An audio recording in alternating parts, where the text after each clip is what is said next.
எதிரிகள் தானாக உருவாவதில்லை, நீங்கள் தான் உருவாக்குகிறீர்கள்.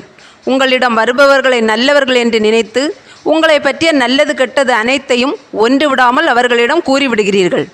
அவர்கள் அதை பொக்கிஷம் போல் பாதுகாத்து உங்களை எந்த இடத்தில் அடித்தால் நீங்கள் கீழே விழுவீர்கள் என்று தெரிந்து வைத்துக் கொள்கிறார்கள். நேரம் வரும்போது அதை காண்பித்துவிட்டு சென்று விடுகிறார்கள்.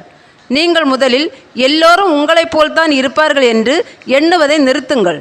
உங்கள் பாதை வேறு, அவர்கள் பாதை வேறு. நீங்கள் கடந்து வந்த பாதையில் பல வேதனைகளை அனுபவித்து இருக்கலாம், அதை மாற்ற முடியாது. ஆனால் இனி நீங்கள் கடக்கப் போகும் பாதையை மாற்ற என்னால் முடியும். நீங்களே உங்கள் ரகசியங்களை பாதுகாக்கவில்லை என்றால் வேறு யார் பாதுகாப்பார்கள்? உங்களை பற்றிய ரகசியங்களை உங்கள் மனதிற்குள்ளேயே வைத்து கொள்ளுங்கள். எத்தனை நெருங்கிய உறவாக இருந்தாலும் கூறாதீர்கள்.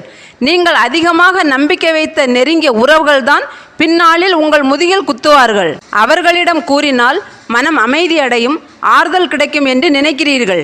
மற்றவர்களால் உங்கள் மனம் மேலும் மேலும் பாரமாகுமே தவிர ஆறுதல் கிடைக்காது. இனிமேலும் இத்தவறை செய்யாதீர்கள். உங்களுக்கு அமைதியும் ஆறுதலும் வேண்டுமென்றால் நீங்கள் என்னை தேடி வர வேண்டும் என்றில்லை. நீங்கள் ஒரு கணம் என்னை நினைத்தாலே மறுகணம் நான் உங்கள் அருகில் இருப்பேன். வேதனையால் வாடுகின்ற பிள்ளைகளுக்கு ஆறுதல் தரும் தாயாக என்றென்றும் நான் இருப்பேன்.